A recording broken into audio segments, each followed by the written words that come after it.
Naging matagumpay naman ang pagsasanay ng mga sundalong Pilipino at Amerikano sa Kasiguran Aurora bilang bahagi ng Balikatan Exercises 2017.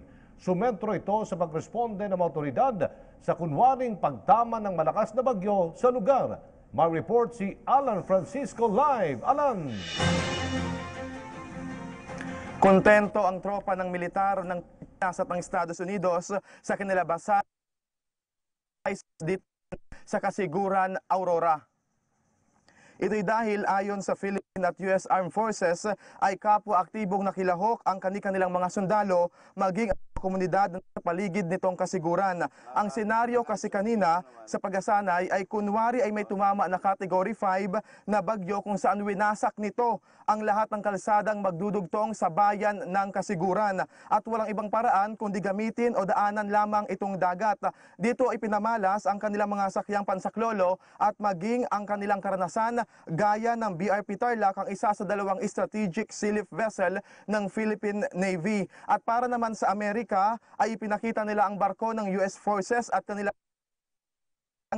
tinatawag nilang Black Hawk at iba pa nilang helicopter. Sa mga sakyang ito, pati sa mga barko ay ibinaba ang mga relief items, medical supplies at maging ang medical personnel na kabilang ang mga doktor at nurses ng Pilipinas at Amerika na kunwari ay responde sa mga nabiktima ng kunwari malalayuan na bagyo. Samantala, kapwa rin inilarawan ng mga kinatawan ng AFP ng US Forces ang pagsasanay na ito bilang isang matagumpay, lalo't ang pinakalain nito ay mapaigting nilang relasyon ng dalawang bansa.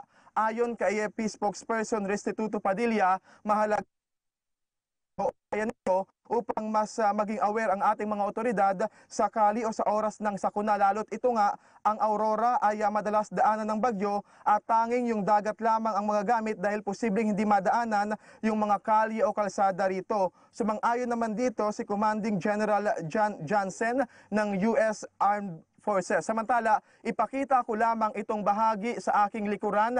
Ito po ay nasa loob ng APECO o ng Aurora Pacific Economic Zone. Ang dagat na ito ang isa sa mga pinagsanayan ng balikatan kanina lamang. Ang dagat na ito rin ang naging saksi sa nila'y mas pinaigting na samahan ng Pilipinas at ng Estados Unidos, lalo na sakaling tumama ang kalamidad. Ipakita ko lamang din yung inyo pong nakikitang ilaw noon ay ilaw po mula sa barko, ilaw na kulay dilaw at orange. Iyon po yung barko na kung tawagin ay BRP Tarlac o barko ng Republika ng Pilipinas na kasama kanina sa naganap na Balikatan Exercises. At yan ang latest para sa PTV News kasama sina Albert de Lozano at Noel Cruz. Ako naman si Alan Francisco, Kasiguran Aurora. Maraming salamat, Alan Francisco.